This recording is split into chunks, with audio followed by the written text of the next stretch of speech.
Ahead on the second hour of this special Labor Day edition of American Sunrise, we turn the spotlight on 225 days of President Trump. Sorry, liberals.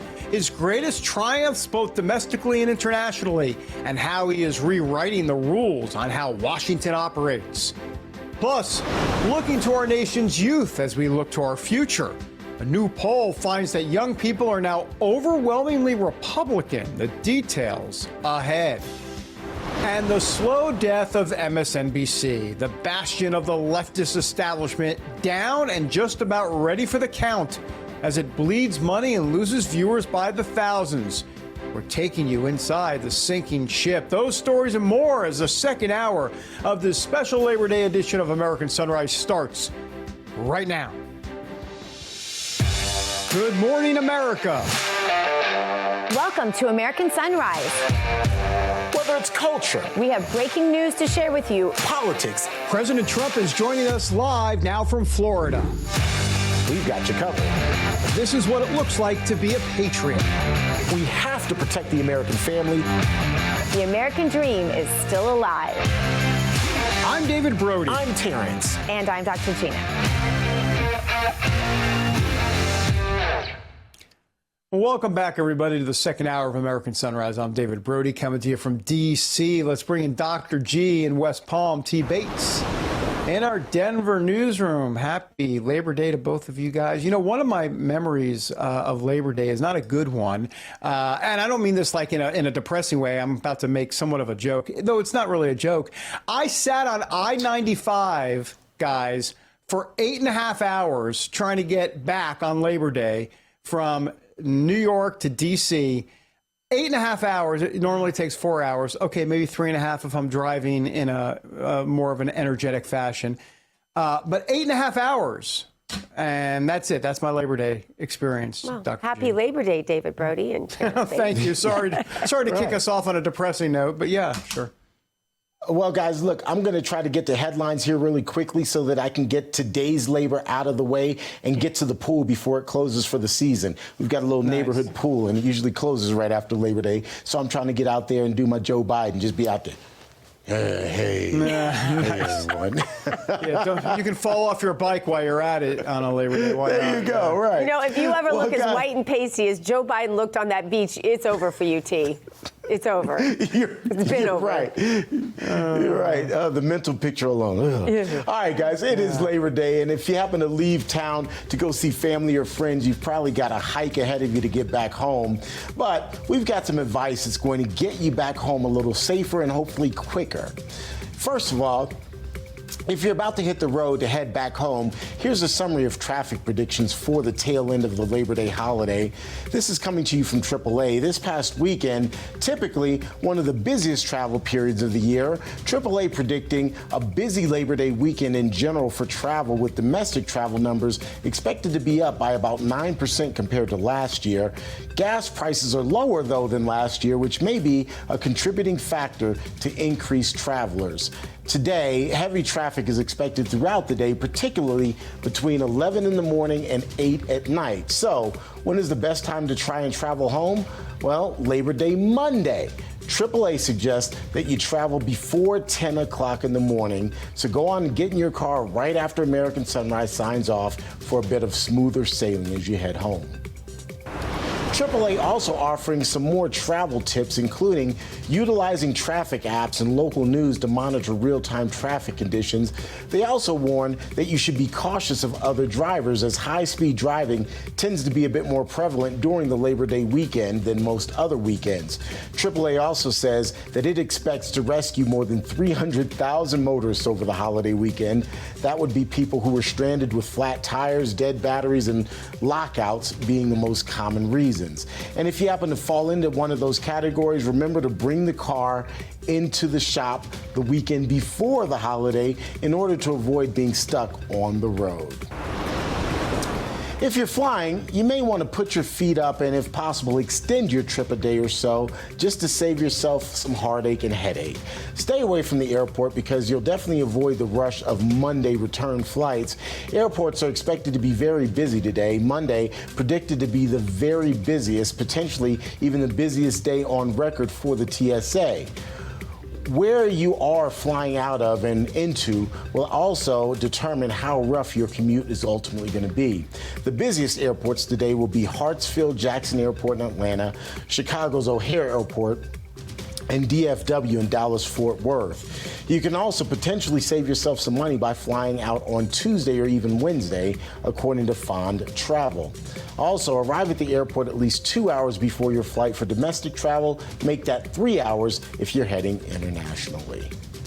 All right, now let's get away from the what might stress you out today to what might actually satiate you, and that, my friends, would be food. At least for me it is. So what's going to be on your Labor Day plate today? From coast to coast, the classics, especially those suitable for cookouts and picnics and backyard gatherings, get the top prize. What's on the list? Burgers, as you probably imagine, hot dogs, barbecued ribs, I like that, grilled chicken, sausage, pulled pork, and steak. Those are the winners, hands down, on what you're going to be biting into later today. The top choice when it comes to side dishes include potato salad, pasta salads, coleslaw, baked beans, and corn on the cob. Those are the winners from coast to coast. And if you're still hungry after all of that, like I typically am, well, here are your top choices when it comes to desserts. What do you think's probably on that list? Well, it would be fruit skewers, brownies, s'mores, ice cream sandwiches, and grilled peaches. Those get the top honors. Enjoy. All right, let's get you back over to David and Dr. Gina. All right. Appreciate it, T. Bates. Grilled peaches. Gotcha. All right. Turning our attention now to the White House and President Trump. It's been 225 days since the president took back the White House. And by all benchmarks, be it the border, the economy, his tough foreign policy, his ability to turn the art of the deal into policy, driving AOC and others insane, he is winning and making America great again. I don't know about you, but let's say it together. We are all sick of winning. Joining us now with his take on the president on this Labor Day is Mike Crispy, host of Last Call with Mike Crispy here on RAV. Mike, good to see you, sir. That's a nice, spiffy-looking picture of you, by the way, if I dare say so. All right, so let's talk about Trump. Where do you begin? I mean, there's been so much winning. What have you liked the most, or how do you rank this? Good luck. You've got only, I don't know, you have limited time. I know you could speak for 7 hours about this. Well, they say we're going to win so much, we're going to get tired of winning. He said that back in 2015, and it's been 10 years of it, and I think we're winning now more than we ever have before. I think everyone can agree on this program that it was probably a blessing in disguise that they stole the election in 2020, because now we have a Donald Trump that's back at the helm with the vengeance. He's back at the helm understanding the pieces on the chessboard now more than ever. He has a better team around him. He has really, really good instincts that he's capitalizing on. He's using his executive authority in ways that in the last administration, they tried to convince him he couldn't or shouldn't do. I love it. I think some of the greatest highlights of what Trump is doing so far, obviously shutting down the border and having no crossings. Of course, stock markets at an all-time high when they said after Liberation Day, everyone remembers Liberation Day, they said that the markets would crash. I'm looking at my 401k up to a record level. It's beautiful.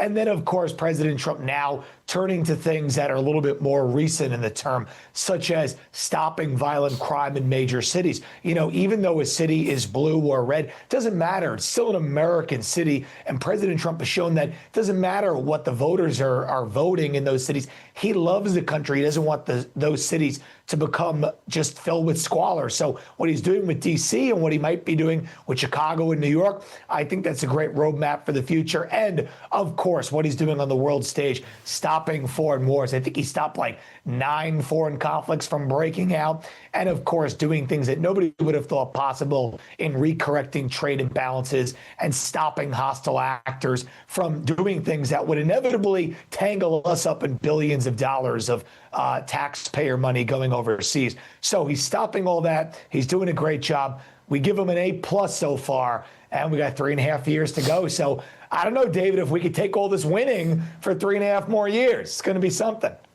Yeah.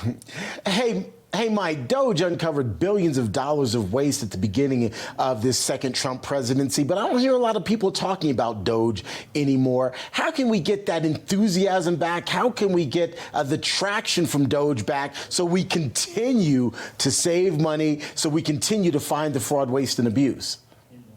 Well, I remember at the beginning when people who I knew in the federal government were telling me that they were sending messages to all the employees at the IRS saying, hey, you guys can leave now or we'll review you and we'll fire you later. Come on, what's more popular than getting rid of thousands and thousands of people at the IRS? Nobody wants more IRS agents. And then USAID, which was a major scam, which was totally uncovered through this process. It was one of the main incubators for Democrat money laundering. Tax dollars go in, washes through, gets sent out to some weird entity, comes back to the Democrat politicians. The fact that we got rid of that, I think needs to continually be celebrated. So you're absolutely right, Terrence. I think President Trump and Elon Musk, I hear that they're actually making amends. So maybe Elon Musk in the next 3.5 years, maybe he'll be back in the fold and maybe we'll reignite some of the Doge talk that America came to know and love. I don't think it's the end of the Doge efforts. Okay. All right, well, if we are talking about winning, then let's not forget the one big, beautiful bill. It delivered the largest tax cut in American history. What's next? How do you top that?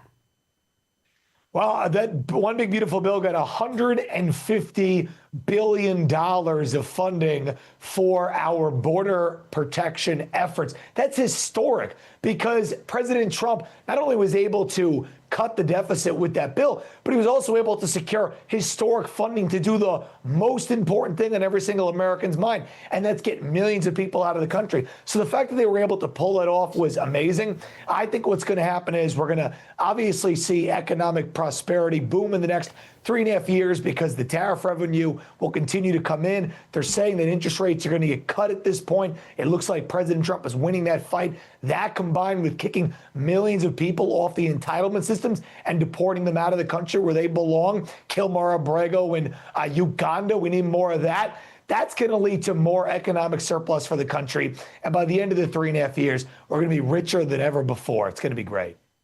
Mike Crispy, great to have you. By the way, don't forget, well, you won't forget because it's your show, but I'm talking to everybody out there. Check out Last Call with Mike Crispy. That's Saturday nights at 8 o'clock Eastern, right here on Real America's Voice. Mike, always good to see you. I'm from Englewood, New Jersey. You're from Jersey. We Jersey people got to stick together. People hate on us, you know. You know that. That's right. Chris Christie gives us a bad rap, but we're great people. Yeah, you had nothing to do with the George Washington Bridge. Let's just be clear about that. All right. No. Thanks, Mike. Thanks, Mike. Appreciate you. Thank you, Mike. Up next, it's time to drain the swamp, and specifically the liberal lefty bias and bull. Bias and bull. That sounds like a TV show that was on display at the Kennedy Center for decades. Well, it's now been derailed. The details ahead on this special Labor Day edition of American Sunrise. Back in a moment, everybody.